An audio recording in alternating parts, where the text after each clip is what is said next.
Hi, my name's Max Phelps and I'm a money coach with Golden Eggs Home Loans, where we're on a mission to help people stop worrying about money and get on the path to financial freedom. Now, today I want to introduce you to the 5-2 money diet.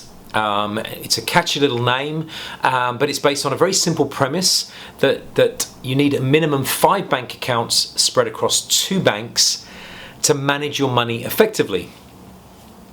And this is based on psychology rather than maths, because when it comes to money, psychology always trumps maths. And if you don't believe me, then think back to some of the discussions that you've had with partner, parents, friends, or whatever about something you just had to have. Mathematically, it probably didn't make sense for you to buy it, or it made sense for you to buy it differently or something else, and someone tried to make a logical argument against you spending that money or buying that thing or doing whatever, but you just did it anyway because you really, really wanted to. Okay? But the 5-2 system is also based on my own personal experience and my own personal journey of managing my finances for the last 30 years with my wife, Kelly, or probably 27 of those 30 years. The first year and a half, we were backpacking. Who needs to manage money? But when we first started out, we were set up the way most Australians are set up, which is that we had 1 bank account, 1 savings account, and we had a credit card. As I later found out, that's just about the worst way that you can set yourselves up from a psychology perspective to manage your money. But that's how we were set up, and we had kids really young, and we were terrible at saving. There was always a reason why this month we spent a bit more than we thought we should. You know, it could be the kids' school shoes, or it was the car rego, or it was something else that happened that just meant we spent a bit more money, and so we never quite saved what we should. Now I know, of course, it was none of those things. It's just they're the obvious things that we could see, and therefore we blamed it on that. But back then I didn't know any better. All I knew was this is how we were set up. We weren't very good at saving. And then luckily for us, something changed. And that's that the multinational I was working for sent us, they moved us as a family over to Thailand. And all of a sudden, I was getting paid some of my money back in Australia and some money in Thailand, and it wasn't a huge amount. It was a good amount of salary overall, but it was just seemed like too much faff and hassle to move the money from Australia to Thailand, and so we just left it there and saved it, and suddenly we became amazing at saving and just lived on the money that we had, and we seemed to make it last, and it was fine. Now, we lived as expats for 4 years in Thailand and Vietnam, and then I left the multinational. I became a high school teacher. In fact, I became a maths teacher. And so it's very hard for me to say that psychology trumps maths, but it's true. Now, I was teaching maths in the UK. My salary was a lot lower, but by then we had learnt that it was better to separate our money out. There was no money coming into a magic bank account in Australia anymore, so we had to set up a system that was going to work for us. And the system that we set up at the time, we used to say 4 bank accounts made things easier. And it was really harking back to the days of when my mum and dad used to manage their money, where everything was cash. And you knew full well that you couldn't take your whole week's pay out with your wallet, out when you went out in your wallet every day, because if you did, the temptation to spend it was just too great. And so you'd end up spending the money that you needed for your rates or your other bills and whatever. So we separate the money out. And so, of course, we don't we tried the cash system, the envelope system for a while, but it's just too much faff and hassle. It's so much easier to just have 2 transaction accounts. 1 transaction account for the everyday stuff like groceries and coffees, lunches, the things that we do week in, week out, and then 1 account that was purely for the bills. Because bills are really easy to manage and very predictable in a year, but not very predictable in a pay cycle. So when we think about bills, then you've got some bills are annual, one of those. Some bills are quarterly, 4 of those in a year. Some bills are monthly, 12 of those in a year. When we add the bills up together, then we can work out what we need, and it's much easier to have a set amount going through a bills account so that we know that there's going to be enough for the bills over the course of the year. So that was the first two split. The second thing that we realized is that when we used to have one transaction and one savings, is that what we used to do with the savings account is we try and put money in, but we were just as likely to pull money back out again for things like Christmas or gifts, birthdays and things, and holidays. And so unfortunately, that's a bad precedent to set for yourself. And when you get in the habit of pulling money back out of a savings account, then it ceases to become a savings account. It's just somewhere where you park money and spend it later. But there is an element that you need to put money aside for, and so we separated our savings into two, and that was one was for our future, and we'd started buying investment properties at that stage, and one was what we call save. We used to call save to spend. So we were saving money up to spend it later, and that was for things like I say, holidays, gifts, gadgets, clothes, other things like that. Now, wind the clock forward, we moved to Australia. I became found I couldn't teach, needed to earn a living, but wanted to stay involved with property, with investment property. Knew I was good at maths, so I thought I'll try mortgage broking. And as a mortgage broker, started to look at the detailed finances of literally hundreds of other people, which is actually quite a privilege to be able to see what other people do with their money. And it was very easy to spot that the people that were great at saving, that had the huge deposits for their first home and were able to pay properties off more quickly, were the ones with multiple bank accounts set up similar to the way that we are now. And the ones that were really bad at saving and didn't really ever, they only ever had a small deposit for their first home, like we did. We bought our first home using a credit card for the deposit. Then those people set up the way that we used to be set up, with which is one account, one savings account, and a credit card. And so I realized, of course, it wasn't about money, wasn't about motivation. It wasn't about, well, if you focus, you can save. It was about structure. If you put in place the right structures, then anyone can learn to be good with money. And so we started coaching it, and the more we coached it, the more we realized that actually 4 bank accounts was never enough, because you really wanted holidays. And it's also, once you put money aside for holidays and saw it as a really important thing, it gave you more to look forward to. Again, psychology I love. Psychologists tell us we get pleasure from holidays in 3 separate time frames. The first time frame is when we're planning for the holiday and looking forward to it and booking that holiday, that kind of excitement of we're going away. So that's the first time we get, we haven't actually done anything at that stage, we just planned, and we feel good about that. The second time we get pleasure from holiday, of course, is on the holiday, where we're enjoying the holiday and having a good time and relaxing and engaging with other people, seeing interesting stuff or whatever our holiday is focused around. And then the third time is after the holiday's finished, when we're reminiscing and telling the stories of our holidays, about the things we did, the things we saw, the people we met, the things that went wrong on the way.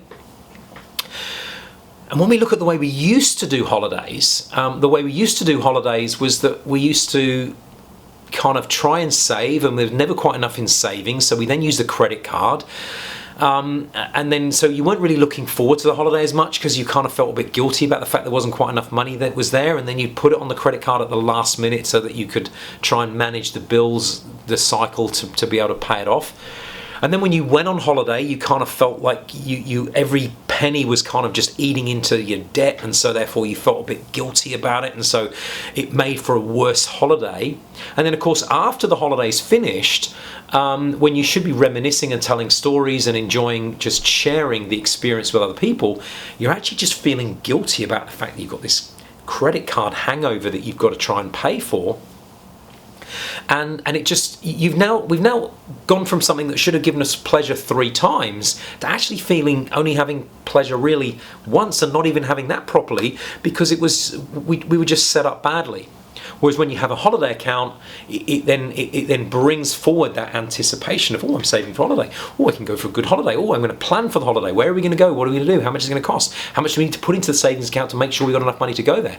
All those things add to your enjoyment of money before you even spend it. which is awesome. So that's the 5 accounts, and we'll get the visual up now so that you can see the 5 accounts. There's the bills account, the everyday account, the save to spend we ended up calling fun because it describes more fun things like gadgets and clothes and holidays and gifts and, you know, weekends away and special little things that we might like to do. And then we've got our holidays, and then we've got our future. Now, again, I said this is based on psychology, because if we did all 5 of those things with one bank,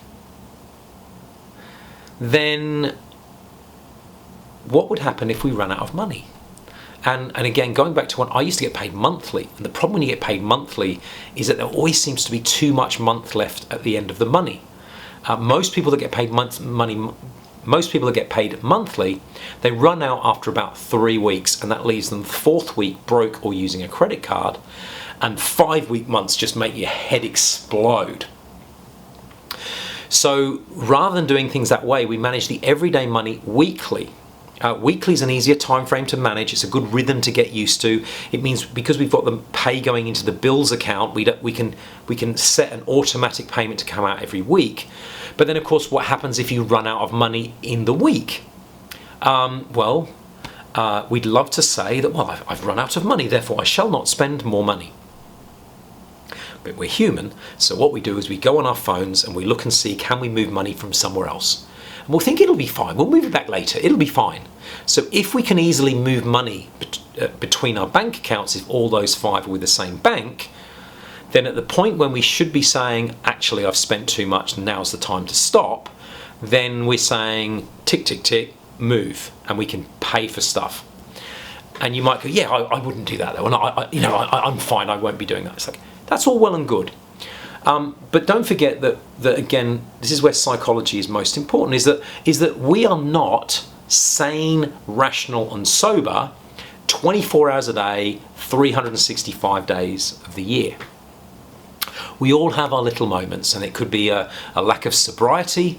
I don't drink anymore. I haven't had a drink for 30 years. My wife's never seen me take one, but I know what it was like when I used to drink. And if I wanted to drink and I'd run out of money, I would just try and, if I had access to more money, I'd just take it.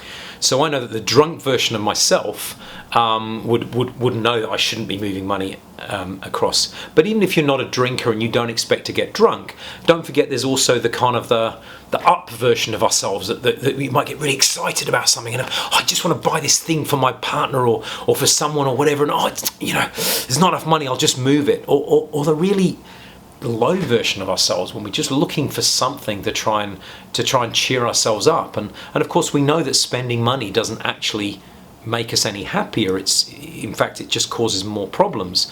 But again, if that version of ourselves is showing up and we're trying to buy something and we can just see that all we need to do is move the money around, we're going to do it. So we set ourselves up to succeed and also make it really hard for us to fail. So we do this across 2 banks. What we do is pretty much separate the money into the money that we might choose to spend, which is where we have the choice, which is the weekly spend, and also the fun stuff. Because at the end of the day, it doesn't really matter if you want to spend some of their fun money today to do this thing, to buy this thing for that person. And so if they're with the same bank, you can move money between those 2, and that's fine. But once they both run out, then you've got no money. Stop spending, but don't worry. There's more coming in a couple of days. Whereas when you get paid on a fortnightly cycle, if you run out of money in the first week, you can't really cope in that second week. In the same way that in the 5-week month, you can't really cope. Now you'll notice on the picture it shows that we have the fun money monthly. Again, this is to do with psychology, not with maths, because it doesn't really matter whether we get paid fortnightly or weekly or when we get paid. The reason we move the money into the fun account monthly is because our brains work really easily on calendars. So if I said to you, what's happening in May, it's really easy for you to kind of go, oh, May, that's Mother's Day, or that's so and so's birthday, or we're going to a concert. And so if you get your money landing on the first of the month. First of the month is also a good day because there's always a first in every month. But if the money lands at the beginning of the month, then before that money lands, you're already thinking about, my money in May, that's for this, this, and this, and this. Whereas if you try and do it on a fortnight, it's much harder to go, is my mum's birthday in this fortnight or the next fortnight? Whereas monthly, we know when it is. It also allows us to sort of, over the course of a year, think about, well, I know that I'm going to have 3 months in a row of birthdays, so maybe, although I don't have anything happening this month, I might spend a bit less than I should this month, so I've got a bit more for those next 3 months in a row, because I know that's when all the birthdays are in our family. And it also just means that when, if you've got a month when nothing much is happening, well, that's when you buy your clothes or your gadgets or your other things that you might have postponed in the other months when there was other priorities. And at the end of the day, budgeting is just about making choices. It's not saying let's spend as little as possible. It's just saying whatever level we've set for our spending is the level we're going to stick to. And then as human beings, we'll find creative ways of getting what we want using the resources that we have available. And if the resources we have available are what's in that account, then that's what we're going to use. And an example I always love to give, that I give in the book, is when we moved on to this system years ago, is that when we went from having like no budget at all, or trying to stick to a budget and failing, and having a fairly strict weekly budget, is all of a sudden Kelly started getting her nails done. And this is in the days before shellac, where you put on the nail polish and it lasted for 3 weeks. This is in the days when nail polish chipped within a week and you had to get it redone. And it used to cost you about $25 back then to get her nails done. And this is after we implemented the budget. I thought it was strange, but at the same time, she was operating within the budget, so who am I to challenge that she was doing the wrong thing? And then what we realised is that Friday evening, me and the boys would be sitting there and we'd say, "Oh, should we get pizza?" And Kelly say, "There's no money for pizza, but there's pasta in the cupboard." And we'd go, "Fair enough." At the end of the day, it didn't really bother us. We were just hungry and wanted to feed. Yeah, we could have had pizza, but and you can argue that it's just as wasteful to spend money on getting your nails done as it is to getting pizza. But at the end of the day, what made Kelly feel good was getting her nails done, and it made her feel good about herself, and that's what she chose to spend the money on. And budgeting is not telling you this is what you're allowed to buy and this is what you're not allowed to buy. It's about giving you the choice to spend money on the things that are important to you. So when we set up the 5-2 system, what we're looking to do is put you in charge of your own money, but within a framework that lets you do it in a way that's easy to manage. And it may be that 1 week you have a big week on the groceries, and so you don't go out for dinner, and another week you have a light week on the groceries, and so you go and have a bit of a splurge and do something else. And that's totally fine. It doesn't matter.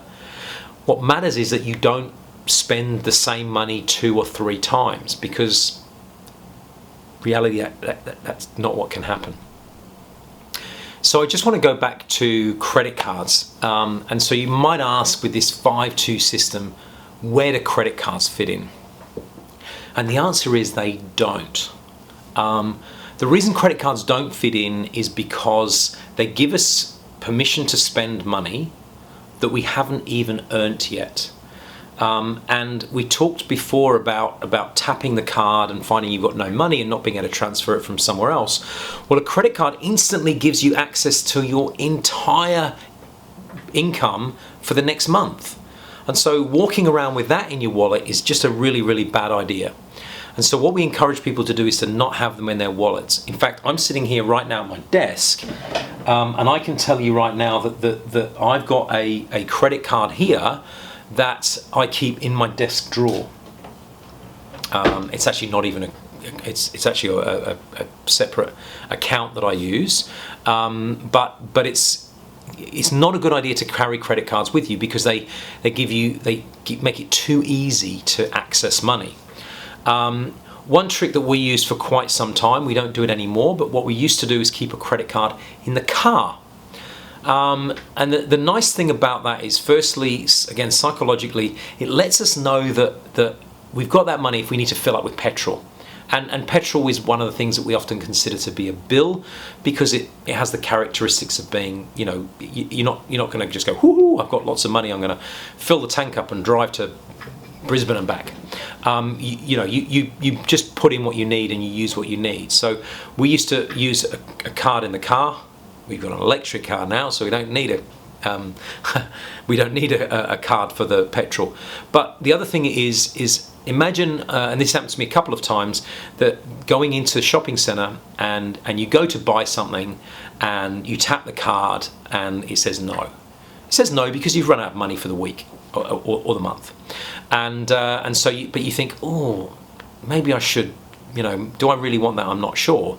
But if you say in the store, oh, hang on a second, I've got a credit card in the car, I'll be back in a minute. And you might have every intention when you say that of going to the car, getting the credit card and coming back up and buying that thing that you were just about to buy. But we've now created a gap. And in that gap is time for you to think. And so you're on the way down to the car thinking, yeah, I've run out of money and I'm not sure I really should be using the card, and the card is just going to mess up the system, and I've got to have a bill, and have I got the money somewhere else to pay for that later on? And now you get down to the car, and then you're at the car, and somehow all of a sudden it's easier to just get in the car and drive off than it is to go back up to the store a bit red-faced and kind of go, oh yeah, here's the money for the thing I was going to buy. But at the same token, I've also been in a situation where I've had to pay for a physio bill. And a physio is something we have an allowance for the year. We expect to spend money on things like physios, doctors, dentists. So we don't know what that bill's going to be, how much it's going to be, but we have an allowance for it. And I've walked into the physio, had the treatment, gone to the counter afterwards and realised I didn't have my card on me to pay.